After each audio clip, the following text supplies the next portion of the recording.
কিছু দূর বাসে করে আসার পরে এই যে আমরা মন্দারমণি বিচে আসলাম। মন্দারমণি বিচের ঢেউ, সবাই স্নান করছে। সুন্দর জায়গা, খুব সুন্দর জায়গা। দেখো সবাই আসতে পারো, যার যার ইচ্ছে সবাই এসে এই ঢেউ উপভোগ করতে পারো। এই ঢেউ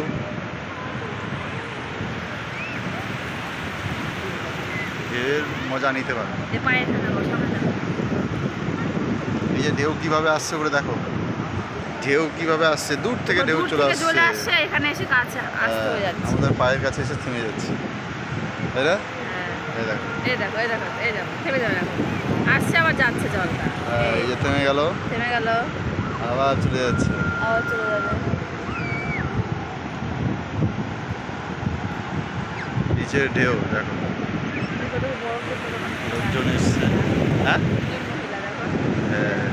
তিনজন বাচ্চাকে নিয়ে গেছে, দেখো একটি বাচ্চাকে নিয়ে গেছে। হ্যাঁ, মানুষ এখানে চলে গেলে আর পাওয়া যাবে তাকে।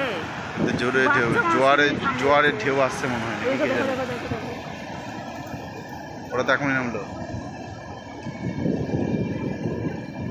জোয়ারের ঢেউ আসছে।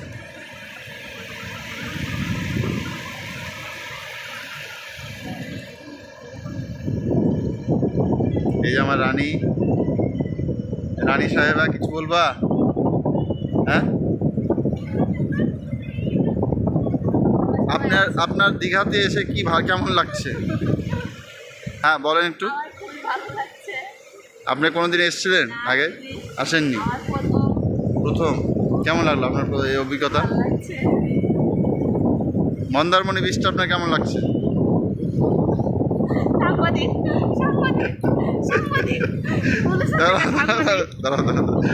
হ্যাঁ, মন্দারমণি বিচটা আপনার কেমন লাগছে?